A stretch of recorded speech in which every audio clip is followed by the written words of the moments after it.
Bonjour à tous, on se retrouve donc pour une nouvelle vidéo. Alors on va parler bien sûr en deuxième partie de ce potentiel scénario d'une majorité relative qui a l'air d'intéresser beaucoup de monde en France aujourd'hui. Donc majorité relative pour Emmanuel Macron. Mais avant j'aimerais vous parler un peu de choses qui se sont passées en Auvergne-Rhône-Alpes. Je pense qu'on est en train de voir les prémices donc d'une renaissance idéologique, de leadership, de ligne politique de la droite alors anti-macronistes, hein, que sont les républicains. Parce que vous savez, hein, pour moi, la Macronie, c'est le parti de la France qui va bien et qui espère que ça dure le maximum de temps sans vraiment faire attention à ce qui nous arrive dessus. Et qui oublie parfois de prendre un peu soin des gens qui auraient envie d'aller mieux. Voilà, je suis plutôt d'une droite qui s'occupe aussi du monde populaire. Moi, je suis issu de cette droite-là. Donc voilà, c'est la Macronie, c'est plutôt le pire de la droite et le pire de la gauche réunis derrière un technocrate. Voilà, enfin, vous avez compris, je ne suis pas macroniste et je ne le serai jamais. Donc voilà, il se passe un truc dans notre région. Euh, Parce que, écoutez, on s'en sort pas si mal. Alors c'est vrai que les républicains font 10% sur la nationale. On va perdre un des députés par rapport à 2017. C'est pas brillant. En région parisienne, c'est une véritable dérouillée, hein. On est en train de disparaître là-haut. Mais en Auvergne-Rhône-Alpes, eh ben, écoutez, on a fait 17%. On est la troisième force politique. Ce qui n'est pas inintéressant. Alors, c'est pas des scores mirobolants, hein, 17%, ça reste quand même quelque chose de limité, mais il se pourrait, alors c'est les électeurs qui décideront dimanche, vous regarderez, vous, hein, je vous laisse dimanche soir regarder les résultats, il se pourrait qu'on ait plus de députés LR dimanche soir qu'on en avait en 2017, même avec le départ de Damien Abad qui a trahi pour aller rejoindre la Macronie, et qui d'ailleurs, même avec ses affaires aux fesses, arrive à pas être, devrait être réélu, hein, je suis assez étonné, mais bon, à un moment, voilà. Euh, on devrait s'en sortir avec plus de députés. Alors c'est assez étonnant, mais bon, il y a des députés de terrain qui ont bien travaillé, qui vont être élus, hein. Je pense à Émilie Bonivard en Maurienne, Vincent Roland en Tarentaise, donc en Savoie. Vous avez Virginie Duby-Muller en Haute-Savoie. Vous avez des Dino Cineri dans la Loire.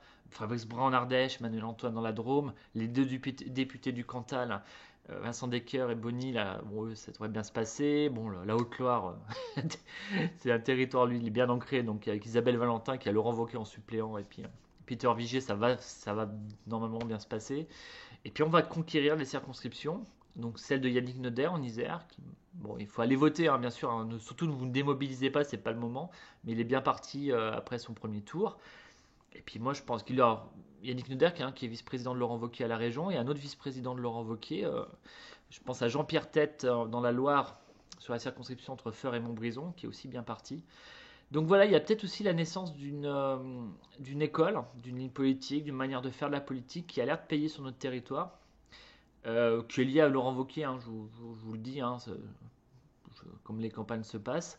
Puis on a une surprise dans l'Allier, là, à Vichy, où on a notre candidat LR, Nicolas Rey, qui est en position de faire quelque chose. Donc là, on est vraiment étonné, on ne s'y attendait pas, c'était la surprise du chef. Bravo à lui. Donc voilà, il y a tout ça qui se met en place. Je pense aussi à mon ami Alexandre Portier qui s'en sort pas trop mal au premier tour et qui devrait s'en sortir pas trop mal au deuxième, qui va prendre la suite de Bernard Pérus sur le Beaujolais, hein, qui est son suppléant d'ailleurs. Et puis bon, tout mon soutien à Nathalie Serre.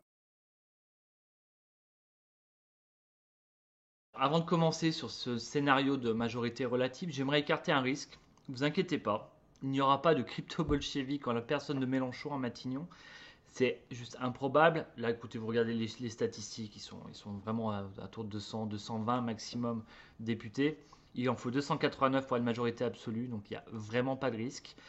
Le premier groupe devrait être la majorité présidentielle, hein, LREM. La question, c'est est-ce qu'ils seront majoritaires ou enfin absolue ou relative. Alors, qu'est-ce que déjà une majorité absolue et relative? Donc la majorité absolue, c'est plus de la moitié des députés, donc la barre, c'est 289 députés, ce qui vous permet de ne pas avoir besoin de... Vous êtes tranquille, quoi. Vous faites ce que vous voulez. C'est ce qu'on a eu pendant 5 ans, une majorité très large, ce qui leur a permis de faire passer des lois un coup à gauche, un coup à droite, parce que selon les composantes de la majorité présidentielle à l'époque, ils avaient toujours les 289 voix nécessaires. Donc voilà, la majorité absolue pour la Macronie, on a leur bilan pendant 5 ans. Une majorité relative, c'est intéressant. Donc ça serait quelque chose autour de 270 députés, 280 députés, voire 255 dans certains scénarios. Et ça obligerait donc nos amis d'En Marche à composer avec un autre groupe pour justement arriver à faire passer leur loi. Alors, Leur loi, leur réforme, hein, bien sûr. Le budget aussi, ce qui est très important. D'ailleurs, il n'y a plus que le 49.3 ne peut être utilisé que sur le budget et une loi par an. Donc vous voyez, ça limiterait quand même leur capacité d'agir. Mais c'est surtout, ça corrigerait ce qu'ils font. Moi, c'est ça que je regarde parce que alors, dans le cas où le groupe LR, qui devrait être entre 60 et 70 députés, est pivot, c'est-à-dire qu'en gros, bah, sans lui, rien ne se fait. Avec le Sénat, alors, qui lui travaille bien, parce que je dis ça parce que quand vous regardez les lois qui ont été faites par la Macronie durant 5 ans, bah, entre les choses anticonstitutionnelles, les trucs mal montés qui passaient pas, les lois qui finalement étaient retirées, parce que c'était mal construit, et ben avec le Sénat qui passe derrière, qui amende et qui corrige, ils l'ont eu fait. Hein. Si le deal est, vous prenez ce qu'on vous corrige, et puis nous, on ne participe pas au vote, donc ce qui était fait sous Mitterrand avec les communistes, hein, 88-93, il y a eu ce scénario, pour vous dire que ce n'est pas une catastrophe démocratique si on se retrouve dans cette situation, bah, les communistes voyaient avec Mitterrand la loi, ne participaient pas au vote, et ça permettait d'avoir une majorité nécessaire, enfin relative, pour faire passer le projet de loi. Donc ça peut paraître, à certains ils vont dire c'est de la magouille, non, c'est pas de la magouille, c'est juste du débat parlementaire. C'est pour la droite très intéressant parce que nous, ça nous permettrait de corriger les lois mises en place par la Macronie pour les rendre plus au service des Français, plus cohérentes vis-à-vis du monde et de l'économie, et puis parfois moins aussi woke, hein, parce qu'il y a des trucs chez eux, enfin voilà. Donc ça nous permettrait de faire ça. A contrario, bah non, pas à contrario. Et même du côté de la NUPES, de la gauche, eh ben, écoutez, du débat parlementaire, ils demandent que ça. Ils disent que justement, le Parlement doit renaître, doit revivre. Donc là, ça veut dire qu'il y aurait des débats sur les lois, il y aurait de la discussion. Parfois, il y aurait certainement des corrections qui seraient faites, qui sortiraient des lois meilleures. Alors, en France, on n'a pas cette tradition avec la Ve République parce qu'on aime bien qu'une majorité claire et une ligne politique claire.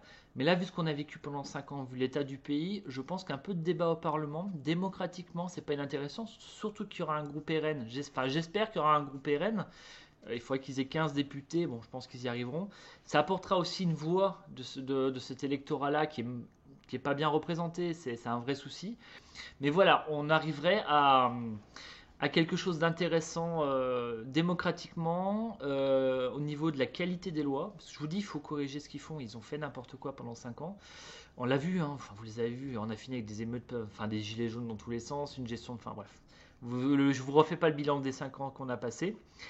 Et puis alors pour les LR, c'est vrai que pour nous c'est intéressant parce que bon, ça nous permet de jouer un rôle. On ne rentrerait pas au gouvernement, hein, bien sûr, ça c'est pas une question, parce qu'on reste des gens qui sont opposés à la politique, à l'idéologie portée par Emmanuel Macron.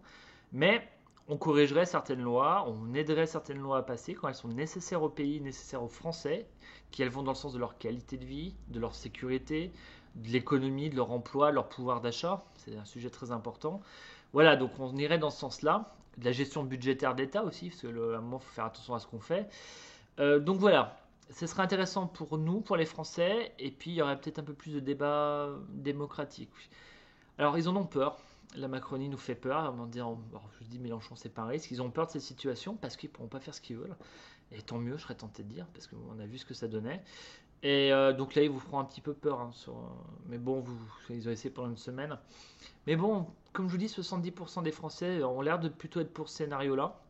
Moi, j'en fais partie. Je pense que ce serait une bonne chose pour corriger. Et puis voilà, écoutez, je vous souhaite une bonne élection dimanche. Regardez bien les résultats en Auvergne-Rhône-Alpes. Comptez le nombre de députés LR avant, après. Et puis, je vous dis à très bientôt.